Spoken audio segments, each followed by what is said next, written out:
Thank you, Chair. Dear Mr. van den Broeke, I also have to confess you got me. You were like short and precise, and if you are interested in my judgment, well done. So this is the kickoff from my side.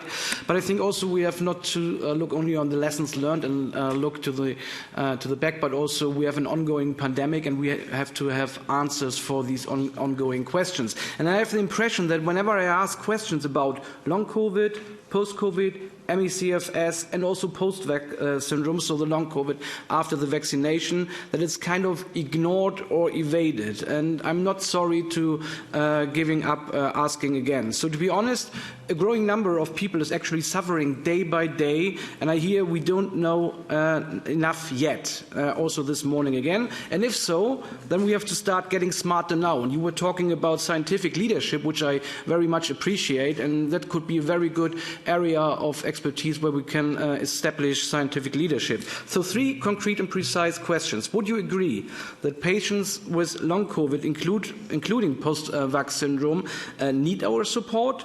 Secondly, do you agree that we need to know about the cases, so therefore we need a vaccination registry system?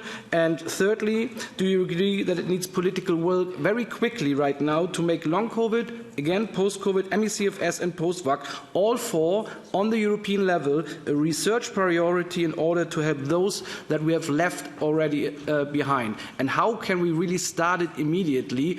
How can we really kick it off now? That would be a very good thing to know. Thank you. Important questions on long COVID, post-COVID. Maybe I would like to distinguish problems of secondary effects of vaccination from post-COVID and long COVID. I really think it's a different issue. I also happen to think, you may disagree and maybe that's an issue, I think that our systems of registration of secondary effects of vaccinations are very well developed and very encompassing, but maybe that's also something Professor Ramakers knows very well. If there is still an agenda on registration of secondary effects and let's say coping with secondary effect, maybe you can say something on that. But I would like to distinguish that from post-COVID and long COVID. On long COVID, I would like us also to distinguish 2 aspects. Obviously, we are still unclear on what exactly are the drivers of long COVID. We know something, but we know not enough. And so we still have to develop the science. There, I think EU cooperation, scientific cooperation, exchange of evidence is extremely important. However, and that's the other side of the coin, even if you don't know everything you need to know about a complaint that is very real and a condition that is very real, you should do something. And that is the reason why we are, in Belgium at least, we are developing, at this very moment, it's kind of finished in terms of development, and so it should be completely launched and implemented. We are developing a specific a care pathway for long COVID patients, so that they have continuity of care, they are treated well, they are well informed, they can also participate actively.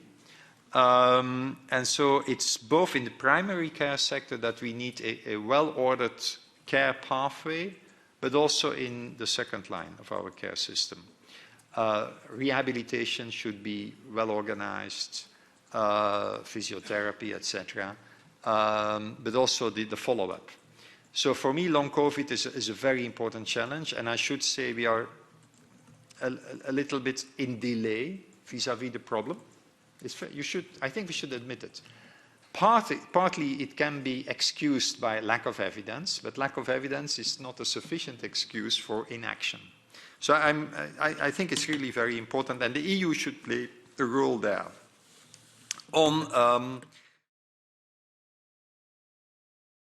effects of the vaccines, I think indeed we should distinguish that from post-COVID conditions, long COVID, and maybe other effects on the long term of COVID infection.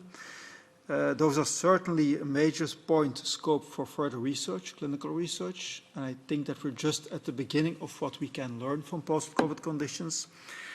For the vaccines, I think I've never seen being applied pharmacovigilance systems as rigorous as we did in nearly all member states. And in addition, we pooled immediately those data at the level of the European Medicines Agency, and so far they have been quite reassuring.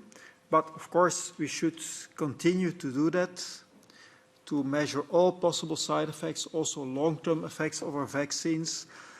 So far there were no major issues, but also there we will see in the next couple of years whether rare conditions indeed emerge after vaccination or not.